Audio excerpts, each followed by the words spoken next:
중소에서 대기업 갈 수 있습니다.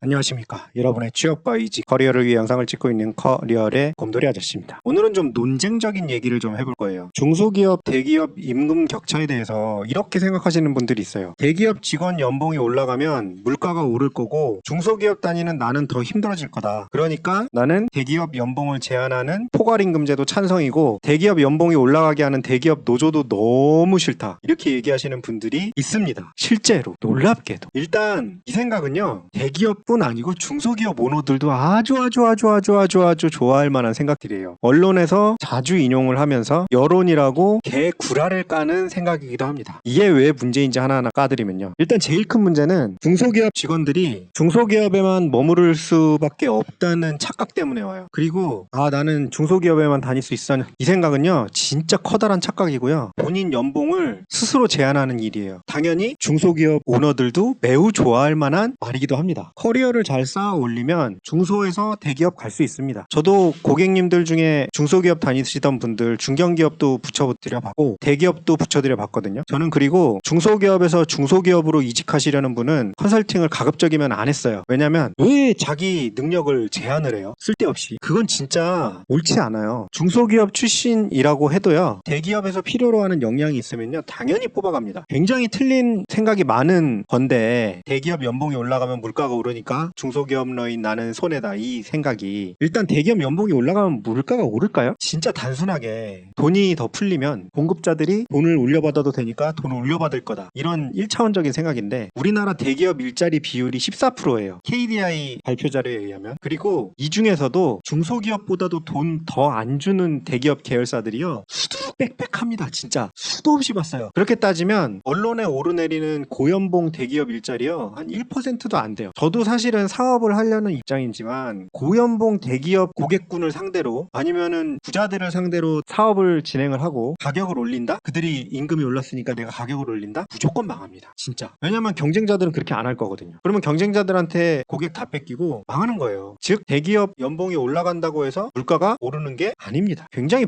다른 복합적인 이유들이 있어요. 그리고 대기업 연봉이 오르면 대기업만 오를까요? 이미 우리나라도 노동시장이 굉장히 유연해진 편이에요. 좋은 건지 모르겠지만 이제 최근 미국 상황을 보면요. 미국 대기업들이 연봉을 올렸습니다. 그랬더니 어떻게 됐냐면 미국은 굉장히 유연하잖아요. 중소하고 중견에 있던 직원들이 기를 쓰고 대기업으로 이직을 했습니다. 그러면 중소 중견에서 직원들 잡아두려면 어떻게 해야 돼요? 회사 접을 거 아니면 오너들이 벤츠 S클래스 탈 거에서 그냥 현대 그랜저 타고 직원들 연봉을 올려줘야 돼요. 이게 연쇄 반응으로 일어나다 보니까 미국에서는 물가도 오르긴 했어요. 근데 이거는 중소랑 중견까지 임금이 다 올랐기 때문이에요. 그러니까 한마디로 얘기해서 대기업이 오르니까 사람들이 대기업으로 빠져나가고 그걸 막기 위해서 중소 중견도 연봉을 올릴 수밖에 없는 그런 상황이 벌어집니다. 노동시장은 연결되어 있거든요. 대기업용 연봉시장, 대기업용 노동시장, 중소기업용 노동시장 이렇게 돼 있지 않아요. 그리고 포괄임금제를 찬성하면 중소기업 직원들은 손해를 안 본다? 이거는 사실 말이 안 되는 거 잘 아시죠? 오너들은요 기가 막히게 배워와요. 그들만의 커뮤니티가 또 있고요. 포괄임금제가 얼마나 개꿀이냐면 야근시키고 주말에 출근시켜도 돈 안 줘도 되는 거거든요. 당연히 중소 쪽으로도 그 악영향이 내려옵니다. 그리고 마지막으로 대기업 노조는 대기업 연봉만 올린다는 생각이 있는데 맞아요. 예를 들면 삼성 노조는 삼성 직원들 연봉 올리는 게 목적이에요. 그런데 아까도 말했지만 이게 연봉이 올라가면요 연쇄 반응이 일어나요. 예를 들면 삼성전자가 연봉 올리잖아요. 그러면 거기서 1군 협력업체가 있을 거고 2군 협력업체가 있을 건데 꽤나 유능했던 직원이라면 이직 안 노리겠어요? 노리겠죠. 그렇게 해서 이직하는 경우도 꽤나 많고요. 그러니까 협력업체들은 당연히 연봉을 다시 올려줄 수밖에 없는 거고 그게 계속 연속적으로 일어나거든요. 물론 노조 중에 계약직이랑 파견직 나눠가지고 갈라치기 한 다음에 자기들 연봉만 쏙 올리는 그런 양아치 짓을 하는 경우도 있었죠. 그거는 욕먹어도 싸요. 그런데 정당하게 지들이 싸워가지고 연봉하고 복지 올리겠다는 노조를 욕하는 거는요. 여러분이 오너가 아닌 이상 좀 현명하지 않은 생각입니다. 오너라면 욕해도 됩니다. 오너면 마음껏 욕해야죠. 왜냐면 내가 오너라고 사람들을 써야 되니까. 노조가 설립되면 불리해지니까. 그런데 오너가 아닌데 그런 얘기를 한다? 그런 생각을 한다? 글쎄요. 현명할까요? 이건 제 생각이었을 뿐이고요. 여러분들 다른 생각 있으시면 댓글 부탁드리고요. 도움이 되셨다면 구독과 좋아요, 알람 설정 부탁드립니다. 감사합니다.